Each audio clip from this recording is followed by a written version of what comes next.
Тэгэхээр одоо Монгол улсад Чингис хаан музей байгуулсны дараа гарч байгаа Европт гарч байгаа хоёр дахь хамгийн том үзэсгэлэн бол энэ өдрийн Чех улсын үндэсний музейд дэлгэгдэж байна.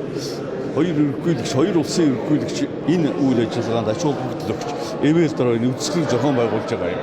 Тэгэхээр хүн төрөлхтний түүхэнд хамгийн том эзэн төрнийг байгуулсан тэр хүний үлдээсэн үе санаа бодол бүхнийг дэлхийд даяар түгээн дэлгэрүүлэхэд энэ үзэсгэлэн бол онцгой үүрэг гүйцэтгэх гэж бид нар бодож байгаа. Чех улс бол яг энэ Европын төвд байдаг улс, өндөр хөгжилтэй улс.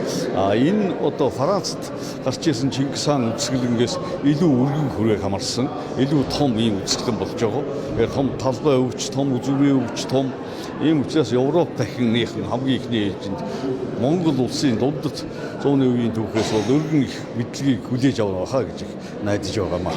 Энд бол одоо гол суурийн Чингис хаан музейн үзэгнүүд байгаа. Тэрнээс гадна шинжлэх ухааны академи археологийн хүрээлэнгийн фонд байна.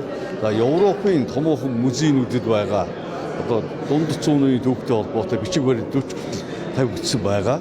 Тэр жишээлбэл одоо алдарт нөгөө Луи хааны одоо Францын хаан бичсэн захиа тэр Францын хаанаас бичсэн захианы хариу зэрэг бүтээлүүд бол оригиноор тавигдсан. Ер нь энэ үзэсгэлэнгийн бас нэг онцлог бол их юм нь оригиналаараа яг жинхэнэ ихээрээ байж байгаа. Тийм учраас Европын одоо ард түмний сонирхлыг бол ихээхэн татнаа. Яг төлөөлөх үзмэрүүдээ бол ачаал тавьсан байна. Яг ер нь бид нар хуучин Европ гэдэг ойлголттой явдаг улсууд монголчууд яг хүн төрөлхтний орчин үеийн түүхийг анх эхлүүлсэн газар бол хуучин Европынхан.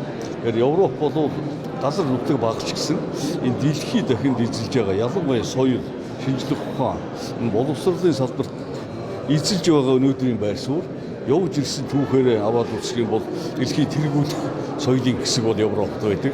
Тэр хэсэг дээр нь үзэсгэлэнгээ авчирч гаргана гэдэг бол бас манай Монгол улсын соёлын гадаад бодлого бол өргөжинд хэлж байгаа. Соёлын гадаад бодлого том амжилт гэж бид нар үзэх хэрэгтэй байгаамаа.